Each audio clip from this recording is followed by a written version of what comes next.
ہر بچے کی زندگی میں ایک ایسا سایہ ہوتا ہے جو ہر مشکل کے سامنے دیوار بن کر کھڑا رہتا ہے، اس کا باپ۔ اور ہر باپ کے دل میں ایک ایسی محبت ہوتی ہے جو اپنی اولاد کے لیے ہر خطرہ مول لینے کو تیار رہتی ہے۔ مگر کبھی کبھی زندگی ایسے امتحان لیتی ہے جہاں محبت، ہمت اور قربانی بھی تقدیر کے فیصلوں کو نہیں بدل پاتی۔ اتوار کو کشمیر میں پیش آنے والے 3 الگ الگ حادثات نے اس دردناک حقیقت کو پھر سے سامنے لا دیا ہے۔ کشمیر کی وادیوں میں جہاں دریا برف کے پگھلتے پانی سے بھر جاتے ہیں اور سڑکیں گاؤں اور ٹورسٹ مقامات کے درمیان گزرتی ہیں، اتوار کا دن کئی خاندانوں کے لیے گہرے غم کا دن بن گیا۔ 2 واقعات میں والد نے اپنے بیٹوں کو بچانے کے لیے موت کے منہ میں چھلانگ لگا دی مگر خود واپس نہ آ سکے۔ ایک اور حادثے میں والد تو زندہ بچ گئے لیکن ان کی آنکھوں کے سامنے ان کا ننھا سا بیٹا دنیا سے رخصت ہو گیا۔ یہ دردناک واقعات چند گھنٹوں کے اندر پہلگام، بانڈی پورہ اور پلوامہ میں پیش آئے اور پورے کشمیر کو غم اور افسوس میں مبتلا کر گئے۔ پہلگام کے مشہور ٹورسٹ مقام پر سری نگر کے جواہر نگر کے رہنے والے 42 سالہ محمد اشرف میر اپنے گھر والوں کے ساتھ لیدر ویلی کے کنارے تفریح کے لیے گئے ہوئے تھے۔ لنگن بن میں کولاہوئی گرین ہوٹل کے قریب فیملی تصویریں لے رہی تھی جب ان کا بیٹا فہد اچانک پھسل کر تیز روانی والے دریا میں گر گیا۔ ایک لمحہ ضائع کیے بغیر اشرف میر نے ٹھنڈے اور خطرناک پانی میں چھلانگ لگا دی تاکہ اپنے بیٹے کو بچا سکے۔ مقامی لوگوں نے فہد کو تو بچا لیا لیکن اشرف میر خود تیز دھار کی نظر ہو گئے اور لاپتہ ہو گئے۔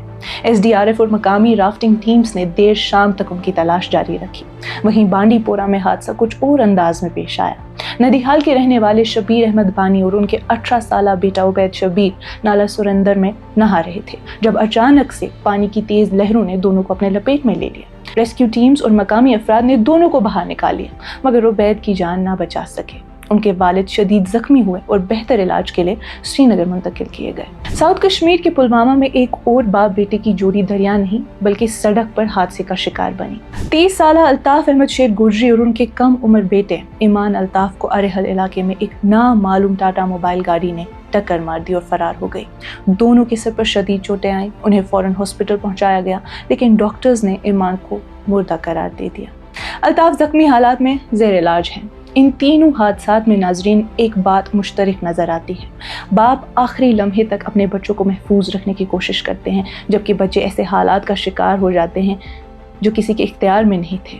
شام تک دریائے لیدر میں تلاش کی مہم جاری تھی اور ابھی بھی جاری ہے جبکہ کشمیر کے مختلف گھروں اور ہسپتالوں میں سوگ کا ماحول تھا۔ کشمیر کی ان 3 کہانیوں میں منظر الگ تھے ناظرین لیکن درد ایک جیسا تھا۔ کہیں باپ اپنے بیٹے کو بچاتے بچاتے خود دریا کی لہروں میں کھو گیا، کہیں بیٹا والد کی آنکھوں کے سامنے ہمیشہ کے لیے بچھڑ گیا اور کہیں ایک گھر کی خوشیاں سڑک پر بکھر گئیں۔ یہ واقعات صرف حادثات نہیں بلکہ اس محبت کی داستان ہے جو ہر باپ اپنے بچے کے لیے دل میں رکھتا ہے، کیونکہ باپ کا رشتہ صرف خون کا رشتہ نہیں ہوتا، یہ قربانی، حفاظت اور بے پناہ محبت کا وہ عہد ہوتا ہے جو زندگی کے آخری لمحے تک نبھایا جاتا ہے۔ آج ان گھروں میں سوگ ہے مگر ان کہانیوں نے ہمیں پھر یاد دلایا ہے کہ باپ اور بیٹے کا رشتہ واقعی دنیا کے سب سے گہرے رشتوں میں سے ایک ہے۔ کئی لوگوں کے لیے یہ صرف الگ الگ حادثات نہیں تھے بلکہ ایک دردناک یاد دہانی تھے کہ باپ اور بیٹے کا رشتہ کتنا گہرا ہوتا ہے، خوف میں بھی، قربانی میں بھی، زندگی میں بھی اور کبھی کبھی جدائی کے درد میں بھی۔ فی الحال آج کی اس کشمیر رپورٹ میں بس اتنا ہی، باقی مزید معلومات کے لیے آپ بنے رہیے کشمیر لائف کے ساتھ۔